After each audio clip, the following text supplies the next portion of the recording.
Bismillah. I would ask you about something from Hazrat Aziz Mahmud Hudai, that before he entered into Tarikat, he had so much knowledge and he attained that position. And it's also similar in Hazrat Maulana Rumi's life. Is it necessary for a person before entering Tarikat that they have certain experiences or knowledge? And then what does that do for the training of Tarikat? And then after they have to put that to the side, does that come back in some way? Or is it always something that just needs to be sacrificed? Bismillah. So easy, buddy. You're jumping at him. When you know he gave us a knife, how you know he doesn't have a knife in the back? He have an axe.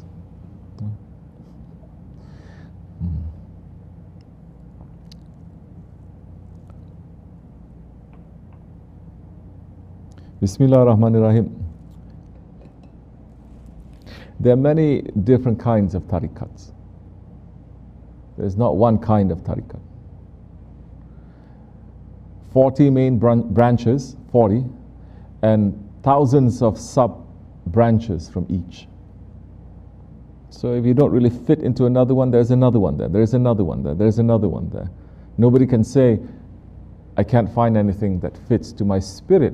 You have a spirit, it fits into one spiritual way. Find it, it is there. If you cannot find it, then you are just being proud or stubborn. You're not being real. So there are many ways. When you speak about Hazrat Rumi, he is a peer of a tarikat. He comes from a tarikat. And his Shaykh is from a tarikat. But he is a peer of a new tarikat. So his experiences, although it is, let's say you're talking about his life experience, before, his life experience. Not his experience in tarikat, but his life experience before. Obviously it's not for everyone. Back then or now. Obviously it's not for everyone to go to learn, to become an alim, and then to find a Shaykh. Obviously. Especially in the past, so many people don't have the luxury to do that. And even if they do, the system, the Islamic system is such that they will vet and they will choose who they want to select to become scholars. Not anyone. Father knows the president, this knows this, and they sign a check and they can enter. You understand? Because they look at the character and the moral of the person, not how smart he is. So that is Hazrat Rumi now. It is not to say that everyone needs to be a scholar. You cannot. Even now, everyone's running to be like that. What happens to your spirit? Dead. We have so many scholars in this world right now. Even Ahli Sunnat scholars, even Sufi scholars, but things are getting worse. People are getting worse. They are not reminding people of the sicknesses of the heart. It comes from the heart. They talk about so many other things, but not the root cause. You're not going to go nowhere. Nowhere. A city that has 1,000 doctors doesn't mean that it is a prosperous city. It means that the city is filled with sick people. That's why you need 1,000 doctors. So, he is a peer of a tarikat. His tarikat is different. But he's starting a new way. And it is what is needed at that time until Judgment Day, of course, but is needed at that time to awaken people's hearts. Those, especially who are in Konya at that time, it was also an imperial capital. He was not just going to children, the Christians, to preach, which he did, to give sohbat. They love him so much, that the Yahudis, to poor people, to unfortunate people. He was also giving sohbats to the highest level rulers there and their families. This we have to know. And the people then, at that time, There is so much Islamic knowledge at that time until today. Konya is a very holy city. So he's giving them something else that they're not going to, that they don't have. There's tarikats happening at that time. Of course, their concentration was different. But the permission and the order given to him was different. And so, it may not be for everyone. It should not be for everyone. Aziz Mahmud Huday, Qadasa Sir, he was also coming from a highest level intellectual background. Understand also when we describe these people, holy ones, as intellectual, is not like intellectual today, where you are spoiled and you live in a basement and you Google everything and your parents just pay your way and you don't know about the world. These ones, they were also warriors and fighters. They were also people who took care of everyone else. They were people who experienced life in so many levels. Not like us today. Everyone is so privileged in their own level, in their own comfort zone, especially in this country. You don't go out from your comfort zone. I'm seeing that amongst the murids too. Comfort zone. This is my group, I'm not going to go out. It's not like that. You cannot have an ummah who is like that. Aziz Mahmud Huday, now his purpose, he was a shaykh to so many sultans. His knowledge is, you cannot compare. But now to give advice and irshad to sultans who is going to lead the whole ummah, it is a very heavy responsibility. To give ilm is not that heavy. To teach someone alif bata is not that heavy. To teach someone fiqh is not that heavy. To teach someone kalam is not that heavy. To teach someone logic is not that. All those things, as you see today, anyone can just do it. But to make now the ruler someone to open up their heart and to look inside and to work on that, it is not common. It is very difficult, especially today. People don't want that. They say, give me dua, give me this, give me that, give me zikr, give me maulid, give me singing, give me dancing, but don't touch my heart. I love what I love and I hate what I hate. Don't you dare touch my heart. Don't you dare touch my ego. And these two great king-size walis that you are describing, both of them had shaykhs who is not concentrating on the knowledge, on the ilm, but concentrating on the heart, concentrating on the ego. And they went through very tough training with them.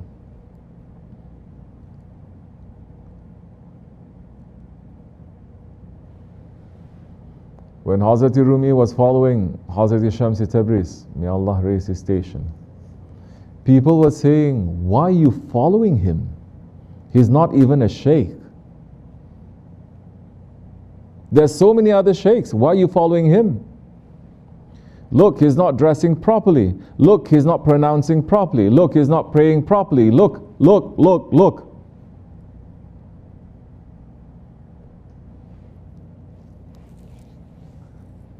And when people heard that Aziz Mahmud Huday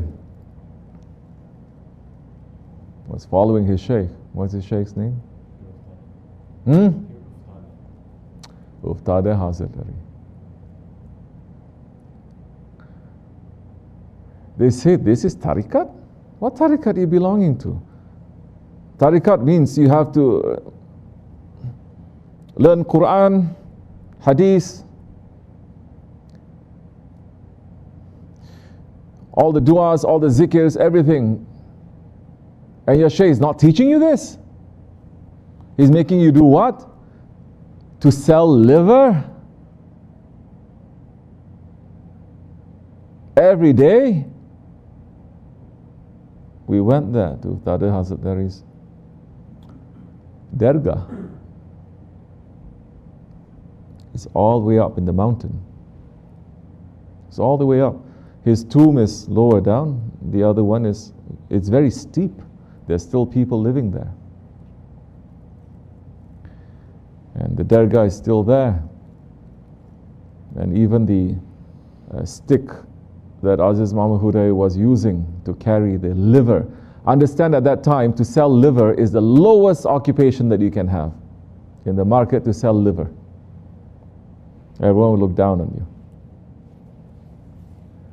And he was carrying that liver and saying, liver for sale, liver for sale. It is kind of like if you get a, let's say, Supreme Court judge who left and decided to follow a spiritual leader.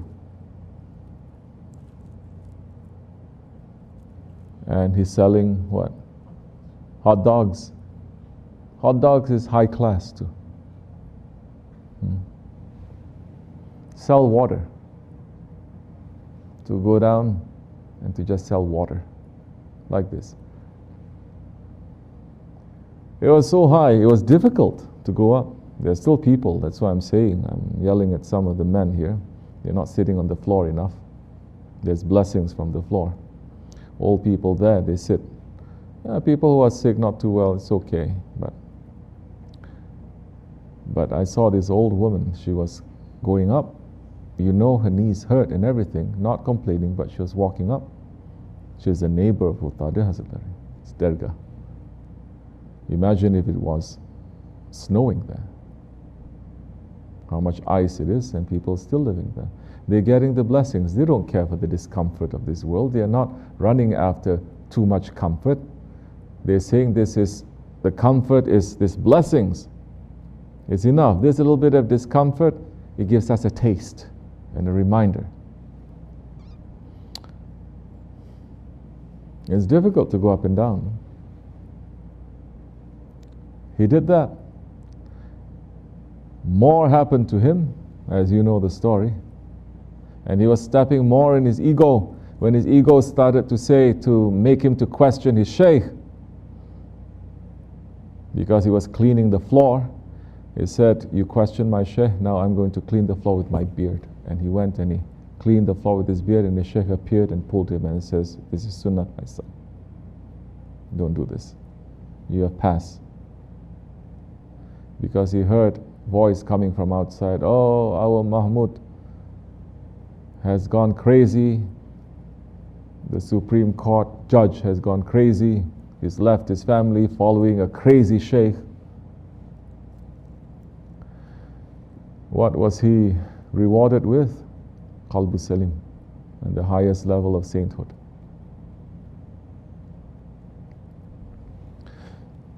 So now you're asking, this is interesting because there are many different ways now. So many different tarikats, so many different kinds of sheikhs. There's not only one kind of sheikh. So when you hear someone describing one particular kind of sheikh, there's a particular kind of sheikh. It's not for every sheikh. And there is truth in everything. They say the sheikh must know all the Sharia. Yes, there is truth in that. But there's also truth that there's so many sheikhs that they look as if they break the Sharia, like Hazrat Shamsi Tabrizi, for instance. He was bringing Maulana to go to the bars and the pubs, making him to visit all those women who do the wrong things, to sit with them, to understand. You cannot reach to Allah in an ivory tower, separate, in your comfort zone. You cannot. That's not how the prophets were. That's not how the awliyas Allahs are. I'm saying this because there are some people also say, no, you cannot enter into tarikat unless you've gone through this, and this. What is this and this? You know all your fiqh, you know all your tajweed, you know all this. You're not entering university. You're entering into a spiritual path. There may be some tarikats that is requiring that. We're not touching that. But to say it is for everything, it is not. Because there are some tarikats like what Mawlana did. They said, you come full, empty your cup. And this is something our Shaykh had said so many times, yes? Don't come with your cup full, empty your cup. What does that mean? Everyone has their own ideas, their own understandings, their own right and wrong, their own history. Empty it. It's not that easy. That's why this makes this tariqat high, because you have to step in your ego and you have to use your will and your intelligence. You say, but I learned this, but my father is saying this, but I believe in this. The Shaykh says, empty your cup. You're going to put in new things in it. You don't want to empty your cup. We will break your cup. If you allow it, we'll give you a better cup. If you don't allow it, then you're going to live with a broken cup all your life. It's no good for nothing.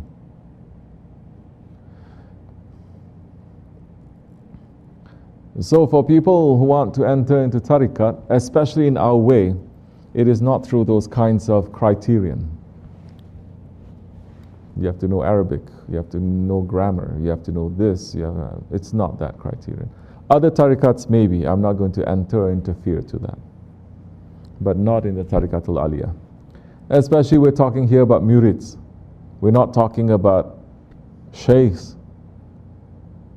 You don't enter into this tariqat to become a shaykh anyway. If you think you do, then shaitan is already sitting on top of you. You already think that you are someone. So, everyone's experiences before entering into a spiritual way, let's say everyone's age of Jahiliyyah, your days of ignorance. You say, I want to make tawbah, I want to enter, I want to follow as much as I can. Yeah, good. You must denounce your Jahiliyyah. Number one, you must denounce it. Denouncing it means that you must say everything I did, all these wrong things, they are wrong.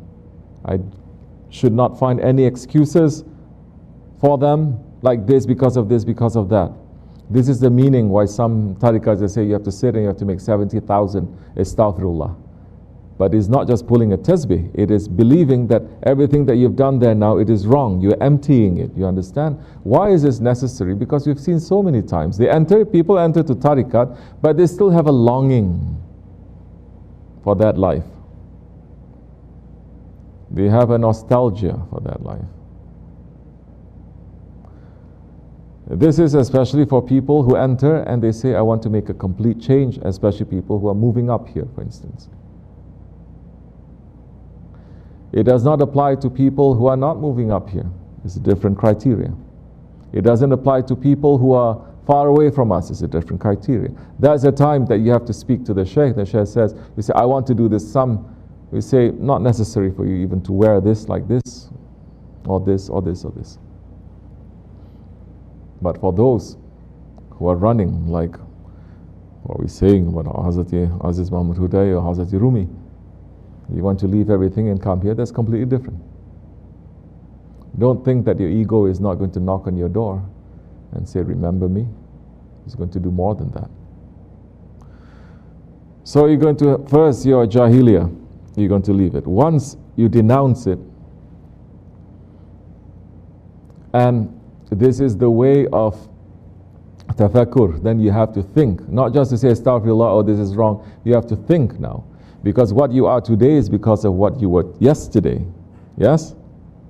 So now you have to think, yesterday I did this. Not to say it's very bad, and don't look at it. Now you're going to look at it. Don't get attracted to it, but you're going to look at it. Okay now, when did I do this? Why did I do this? Why did I do this? What is the reason? This is tafakkur now. Now you're trying to understand yourself. Why are you doing this thing? I used to do this wrong action. Why you did that? When did you do that? What did you feel? What did it bring you? Something that is forbidden by Allah, it is harmful for you. You have to understand that properly, because if not, if you don't understand, ego is come knocking and say, remember you used to do this? It's so fun. And you say, yeah, it was fun. Now this is miserable. It was fun. But you don't understand that it came with a poison. All you have is just this emotion saying, I don't like this, I don't want to do this anymore. But you don't understand your enemy.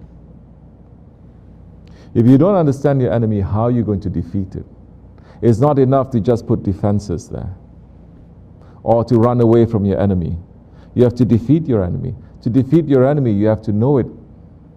Even unbelievers, they say, keep your friends close, but keep your enemies closer. So your egos would, until you understand, why is that necessary? Because the enemy always changes. Strategy, tactic, the way they look, the ego changes. Shaitan will change into a different shape, different voice, so that you will not be tricked. Because once you know it is, you'll be more aware.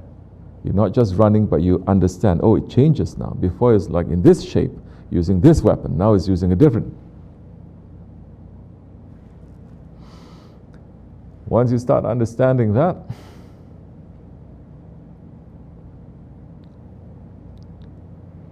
you take the wisdom from it. Even the wrong things now that you do, it is not going to be wasted. Allah will not allow you to waste it, because everything that you are doing, there is a wisdom to that. You did wrong things, your life experiences that were wrong. You make tawbah, you understand, trying to. You are not just going to pretend it's not there. Or some people, they come into Tarikat, 1 day, 2 days, 1 year, 2 years, they already think that they are saints. And they tell other people what to do. You must do this, you must do this. Yeah. Don't be idiots. That's very idiotic behavior.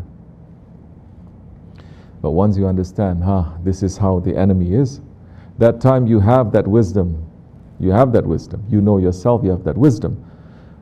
You have a manual. You have the war manual. Because you went to war. Before the enemy was defeating you, now you defeated it. Now you know you have that manual in front of you.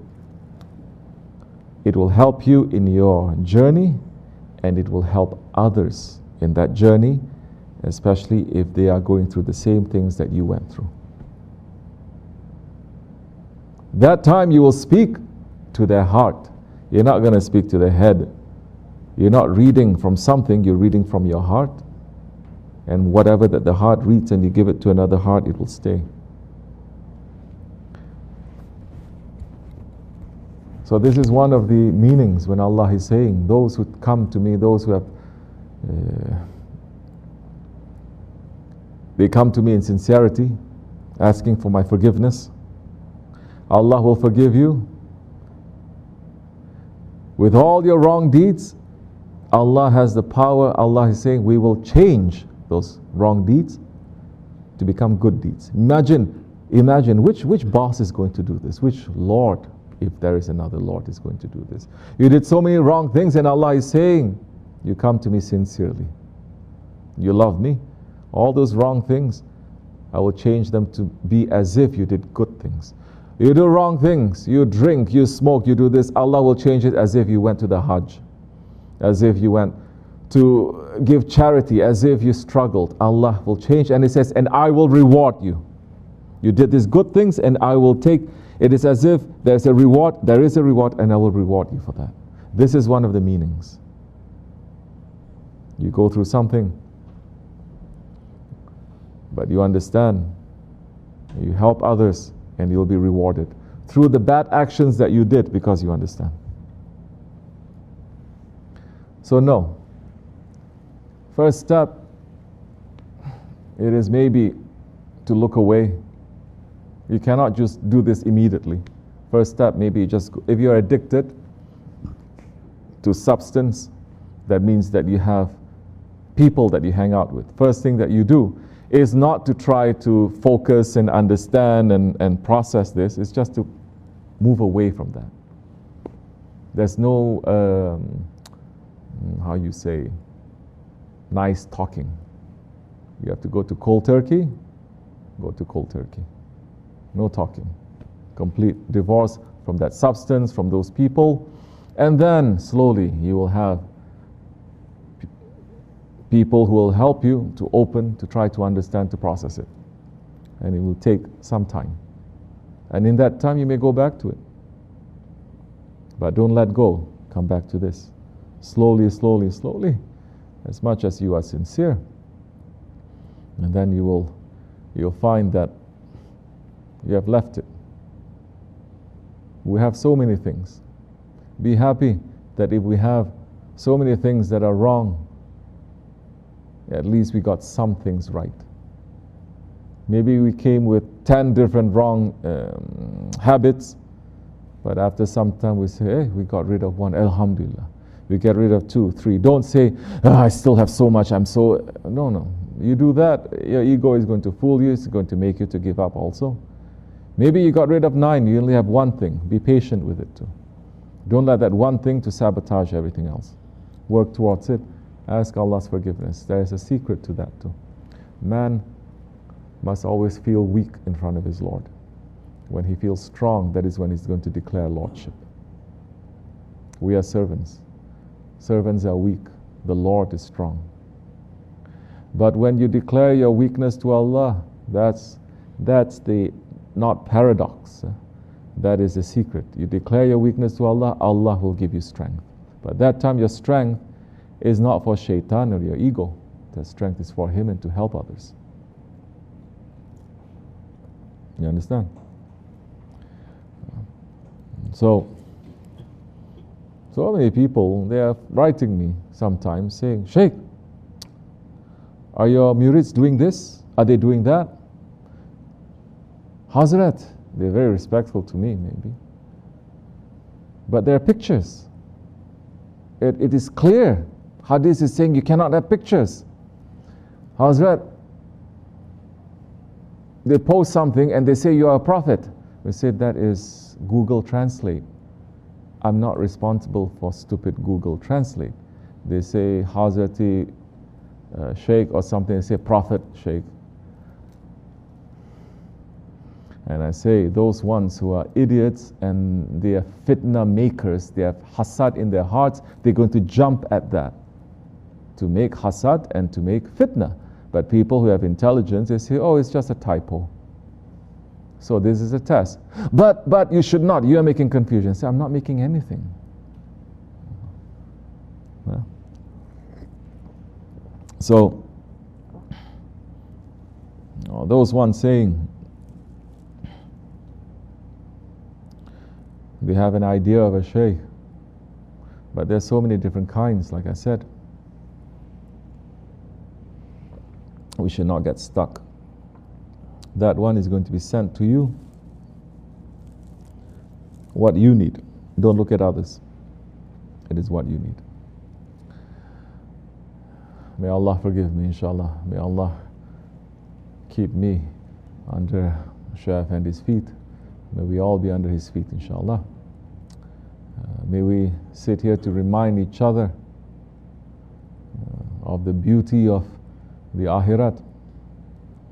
May we not be here to remind each other of the beauty of this world or the stress and the power of this world. May it all go, inshallah, for the sake of our Shaykh. Al-Fatiha. Amin. Assalamu alaikum.